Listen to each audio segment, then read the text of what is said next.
आज हम बात करेंगे उस्मान भाई से। कल 28 मई था और मीनार पाकिस्तान में तकबीर कॉन्फ्रेंस हुई है, उसके हवाले से पूछते हैं उस्मान भाई के क्या ख्यालात हैं और ये तकबीर कॉन्फ्रेंस को किस एंगल से देखते हैं, क्योंकि इसके साथ ही लिबर्टी चौक में एक और बहुत बड़ा पावर शो हो रहा था। अगर उनके दरमियान हम कंपैरिजन करें तो ये किस एंगल से उन दोनों को देखते हैं।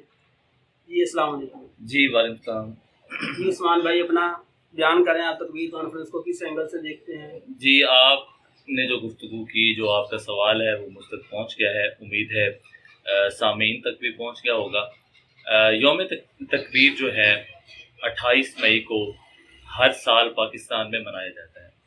तो इस तरह से एक मजहबी जमात का सामने आना और इस तरह का दिन को मनाना, और ये एक बड़ा खुशगवार जो है इसको आप कह सकते हैं, ये लम्हात होते हैं। और पाकिस्तान को अल्लाह ताला की ज़ात दिन रात जो है वो ज़्यादा से ज़्यादा तरक्कियाँ अता करे। तो जहाँ तक आपने बात की कि लिबर्टी में भी एक पावर शो हो रहा था और एक पावर शो जो है वो मीनार पाकिस्तान में हो रहा था, तो उसके बारे में मेरा क्या ख्याल है। जो पावर शो लिबर्टी में हो रहा था, लिबर्टी चौक आप जानते हैं कि कोई इतनी बड़ी जगह नहीं है जहाँ इतने ज़्यादा लोगों को इकट्ठा किया जा सके। और मैं समझता हूँ कि जो जमात वो पावर शो कर रही थी, उनके पास इतना वोटर नहीं है, और अगर चंद लोग इकट्ठे हो भी जाते हैं तो वो नज़रियाती नहीं होते। जबकि जो बात आप मीनार पाकिस्तान की कर रहे हैं, तो वहाँ कल देखा कि पूरे पाकिस्तान की तकरीबन नुमाइंदगी थी।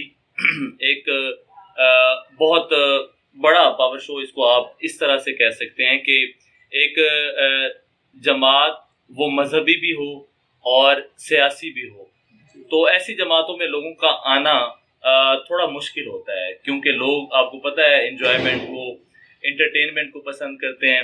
लेकिन इनका बहुत कम अरसे में इस तरह से सियासत में कदम रखना और लोगों को इकट्ठा कर लेना, मैं समझता हूँ बहुत बड़ी कामयाबी है। माशाल्लाह जी, बिल्कुल आपने दुरुस्त फरमाया। दूसरा उस्मान भाई, मेरा आपसे क्वेश्चन है कि तकबीर कॉन्फ्रेंस में मुख्तलिफ कायदीन ने शिरकत की है, उस तकबीर कॉन्फ्रेंस में उनका एजेंडा मेन क्या बयान किया गया, वो भी ज़रा वजाहत फरमा दें। देखें जी, इन्होंने एक बहुत अमन का जो कदम हम चाहते हैं, कहते हैं ना कि इन्होंने वो फैलाया है कि तमाम मजहबी जमातों के जो कायदीन हैं उनको बुलाया गया और उनको जो है वो बात करने की भी अपनी मर्जी से जो है इजाज़त दी गई।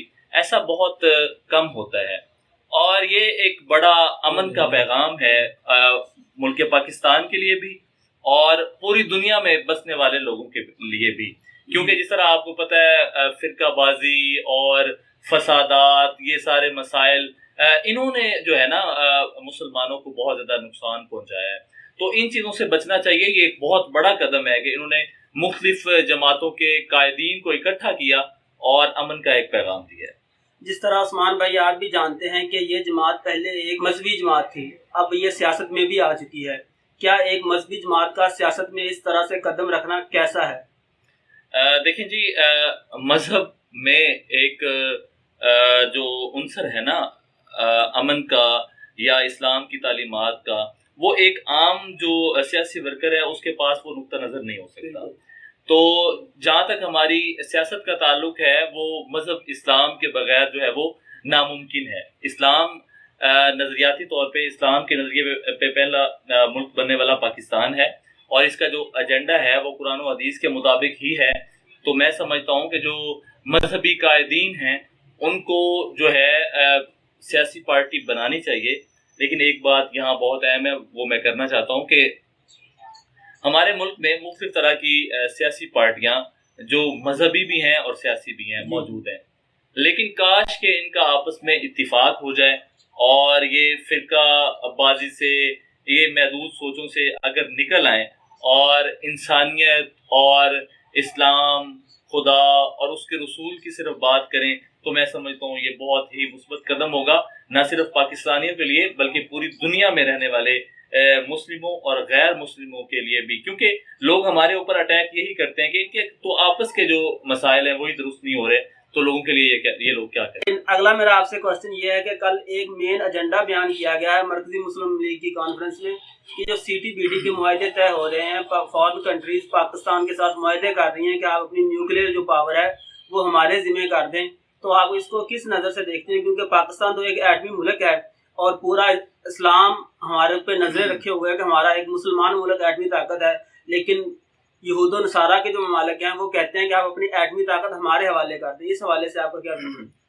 देखिए जी, अल्हम्दुलिल्लाह हम एटमी ताकत हैं, और दूसरी बात यह है कि माशाल्लाह हमारे पास दुनिया की एक अजीम तरीन फ़ौज भी मौजूद है।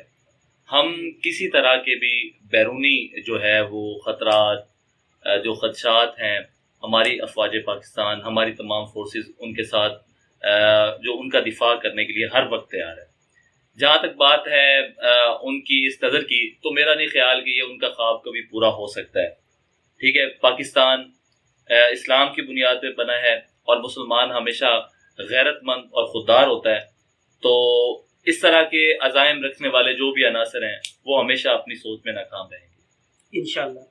और एक और मेरा आपसे क्वेश्चन है कि तमाम जो मजहबी जमातें हैं, जिस तरह आपने पहले जिक्र किया कि हर मजहबी जमात ने अपनी एक अलग सियासी पार्टी बनाई हुई है, अगर हम इनका इत्तेहाद देख लें, एक ये इत्तेहाद कर लें, तो क्या इन फ्यूचर ये अपनी सियासत में कामयाब हो सकते हैं सारे इत्तेहाद करने के बावजूद? देखिए जी, इत्तेहाद दुनिया की सबसे बड़ी ताकत है।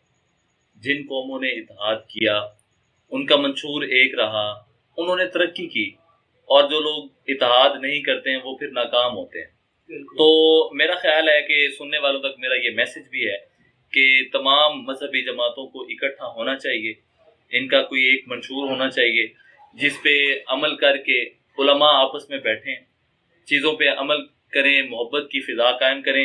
मैं यकीन से कहता हूँ अगर उलमा आपस में मिल बैठें और अमन और मोहब्बत की बात करें, किसी भी मस्जिद में, किसी भी थड़े पे, किसी गली मोहल्ले में फ़िरका वारियत की बात नहीं होगी, ये ख़त्म हो जाएगा। सिर्फ जो है उलमा के बैठने की देर है। इंशाअल्लाह लाजमी फ़िरका वारियत पाकिस्तान से ख़त्म होगी।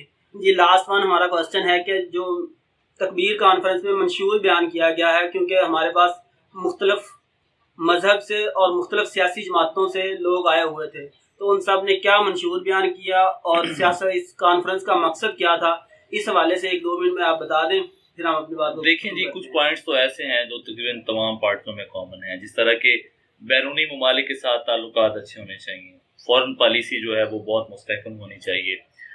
उसके अलावा जो इम्पोर्टेंट बात है कि कश्मीर जो है उसके हवाले से आवाज़ जो है वो बुलंद करनी चाहिए और हमेशा करते रहेंगे।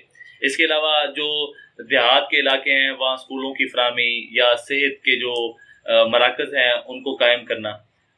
मुझे इनके मंशूर में जो आखिरी 2 एजेंडे उन्होंने बयान किए या मुझे जो अट्रैक्टिव लगे हैं, उनमें एक चीज़ ये थी कि पाकिस्तान में जो बैंकारी का निज़ाम है उसमें सूद की जो शरह है उसका खात्मा किया जाए। देखिए, ये सिर्फ कहने की हद तक हमने हर पार्टी के मुंह से सुना है। अगर ये हो जाए तो मैं समझता हूँ कि इस्लाम और उसकी तालीमात पे अमल हो जाएगा। और जो दूसरी मेन बात है, उन्होंने कहा है जी कि इंसाफ की जो फराहमी है वो यकीनी बनाई जाएगी। आजकल पाकिस्तान में सबसे ज़्यादा अगर किसी चीज़ की ज़रूरत है तो वो लॉ इन ऑर्डर है। देखें, हमारे मुल्क में जमहूरियत मुस्तहकम होनी चाहिए, ठीक है। जितनी जमहूरियत मुस्तहकम होगी उतना ही जो है वो अवाम तक, जमहूर तक जो है वो उनके राइट्स उनको मिलेंगे। अगर तो इंसाफ, वाकई ही इंसाफ पहुँचता है लोगों तक, तो मैं समझता हूँ कि ये मुआशरा एक फलाही मुआशरा खुद ब खुद, जिसको कहते हैं ना कि फलाही रियासत, उसकी तर्ज की एक रियासत जो है वो बन सकती है अगर यहाँ पे इंसाफ कायम हो जाए। जी, इंशाल्लाह इंसाफ भी होगा। इंशाल्लाह हमारी जो सियासत का मेन मकसद था वो खिदमत इंसानियत है और नज़रिया पाकिस्तान ही बकाए पाकिस्तान है। मिलते हैं इंशाल्लाह किसी नेक्स्ट ब्लॉग में, तब तक के लिए अल्लाह हाफिज़, अस्सलाम वालेकुम।